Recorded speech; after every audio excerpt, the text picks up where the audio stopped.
Pois bem, quase 12% das famílias catarinenses têm mais da metade da renda comprometida com dívidas. Renato Barcelos é gerente de planejamento da FEComércio, a Federação do Comércio em Santa Catarina. Renato, boa tarde, tudo bem? Boa tarde, Renato. Boa tarde aos ouvintes, ao pessoal da TV Com. Renato, me diz uma coisa, comparando aí com a última pesquisa, a situação melhorou ou piorou? Na verdade, é uma situação que ela se mostra bastante estável, né? Então, tem uma pequena variação percentual, né? Ela teve um leve aumento, e isso tem muito a ver também com a própria situação da economia, principalmente quando a gente fala em acesso ao crédito, né? Então, a gente tem essas taxas de juros mais elevadas, acabam também comprometendo o orçamento das famílias em relação ao endividamento delas. Tá. E Renato, quando nós falamos que uma em cada 10 famílias tem mais de 50% da renda comprometida com dívidas em Santa Catarina, isso aí significa dizer que tem compromissos, mas que estão sendo pagos. Não é inadimplência.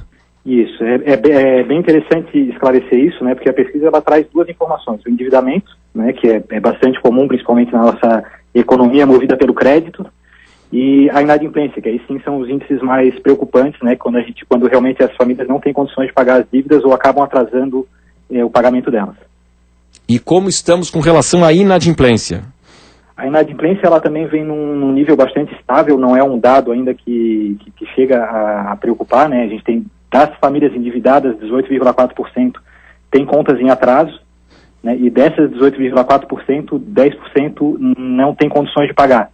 Então é um dado que vem se mostrando estável nos últimos meses, né? Não chega a ser também a mais alta da série histórica, não chega a preocupar, mas é alarmante, né? Principalmente na questão do planejamento financeiro das famílias, que é dinheiro que não está entrando na economia, né? Dinheiro que está rodando para pagar e arrolar dívidas. Mas algo importante aí que você nos trouxe no início da sua explanação é que o quadro está estável, quer dizer, a gente lida muito com perspectiva, né, com índice de confiança, quer dizer, nem está pior, nem está melhor, mas há um viés de melhor ou não? Os índices de confiança, eles têm melhorado, né, tanto os índices de confiança dos empresários e até do próprio consumo das famílias, né, porém ele é um indicador que ele acaba sendo... ele acaba tendo alguma influência nisso mais a longo prazo, né, não tanto a curto prazo, pela movimentação da economia, né? Então, existe uma perspectiva de melhora, né? É claro que isso precisa ser confirmado a partir de dados concretos, mas existe uma perspectiva de melhora à medida que a confiança, né, e o mercado, através dessa confiança, também reaja a partir disso. O que me chama a atenção, o comportamento local.